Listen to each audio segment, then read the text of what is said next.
definitely thought I'd get a call, first week or two, but had to wait 5 weeks.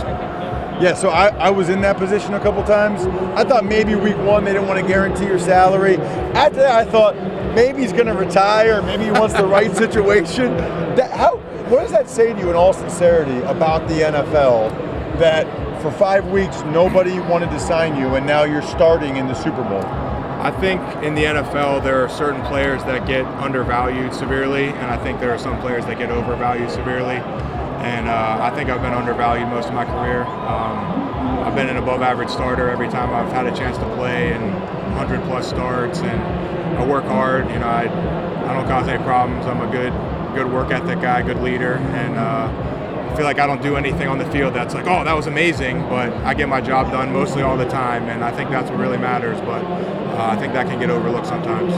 Without question. All right. So, do you think on some level everything happens for a reason? I mean, here you are, the second time in 3 years starting in the Super Bowl. I really do believe everything happens for a reason, and I believe God's in control of all of it. And at the end of the day, I just try to follow Him and obey Him and His Son Jesus, and I feel like He's got me right where He wants me. I do feel like He had me right where He wanted me the first 5 weeks of the year too, and that was a trial that I had to go through for a reason, to shape me, to test me, to see if I would still trust and worship God, and I did. And now He's rewarded me with this great opportunity to start in the Super Bowl. So you're one of the few players on the Chiefs that's been in the Super Bowl before. Did Andy Reid, the head coach, or Andy Heck, your offensive line coach, have you talked to the guys at all yet so far? Yeah, Coach Heck, had me talk to the O-line guys, given any advice I could, and I've definitely tried to pass on everything I could to help these guys. At the end of the day, I try to tell guys, look, eliminate the distractions, focus on football. At the end of the day, it's a football game. It might have the biggest implications of any game we've ever played in, but it's just 11 on 11, normal football field. Focus on the guy you're blocking, focus on execution. Just do what we've been doing. This team's on a roll, confidence is high, been scoring a lot of points. No need to change anything here just because we're in the Super Bowl. All right, and some of the guys you'll be blocking, DeForest Buckner, Eric Armstead. I don't know if you ever played against these guys, but they remind me of a couple of guys I went against, Marcus Stroud and John Henderson, when they were in Jacksonville.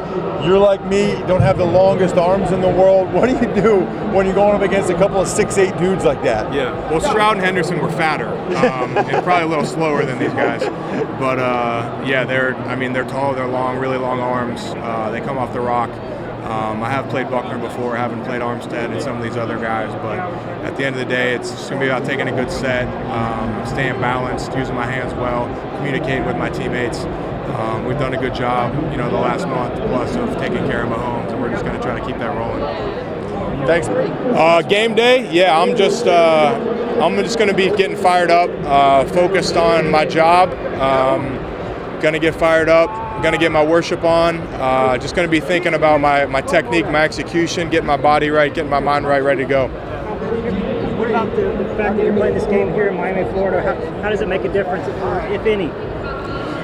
Yeah, I feel like the heat, humidity could be a factor. We're playing at night, which is nice. It'll be fairly cool, but at the end of the day, hopefully it's just like playing a normal football game, even though it's down here in the heat in Florida.